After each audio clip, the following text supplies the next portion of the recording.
இந்த driving licence சம்மந்தமான என்னோட சொந்த அனுபவத்தை சுவாரஸ்யமான விஷயத்தை சொல்கிறேன். நான் இருசக்கர வாகனம் டிரைவிங் லைசன்ஸ் எடுக்க போகும்போது முதல்ல பெண்கள்லாம் அனுப்பிடுவோன்னு சொல்லிட்டு அந்த ஆர்டிஓ என்ன பண்ணார், 2 பெண்கள் இருந்தாங்க எங்கள் டீமில். அவங்கள ஃபஸ்ட்டு ஓட்ட சொல்லுவோம் அப்படின்னு சொல்லிட்டு முதல்ல ஒரு அம்மாவை ஓட்ட சொன்னார். வாங்கம்மா 8 போடணும், போய் 8 போடுங்க அப்படின்னு.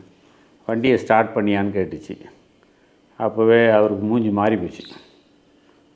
அப்புறம் ஸ்டார்ட் பண்ணி அந்த மாதிரி தத்தி ஊற்றி லெஃப்ட்டில் காலை ஊனி ரைட்டில் காலை ஊனி வந்து நிறுத்திச்சு.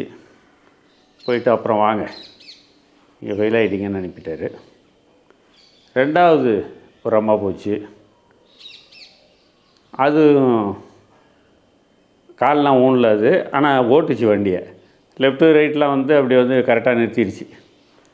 ஏம்மா வண்டியெல்லாம் கரெக்டாக ஓட்டுறீங்க, அந்த லெஃப்ட்டு ரைட்டு சிக்னல்லாம், அதாவது இண்டிகேட்டர்லாம் யாருமா போடுவா அப்படின்னு கேட்டார். நீங்கள் ஃபெயில் போயிட்டு வாங்கன்ட்டார்.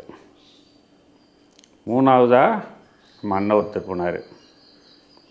அவர் அழகாக லெஃப்ட்டு இண்டிகேட்டர் ரைட்டு இண்டிகேட்டர்லாம் போட்டு கரெக்டாக கொண்டு வந்து வண்டியை நிறுத்திட்டு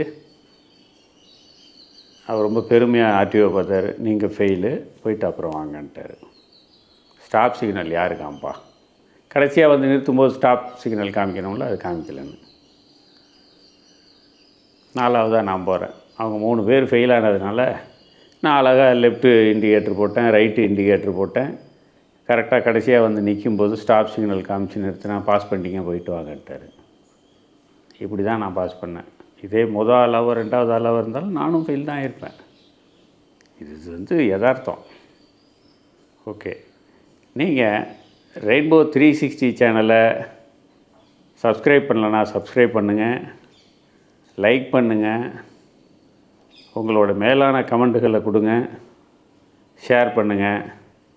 நன்றி, வணக்கம்.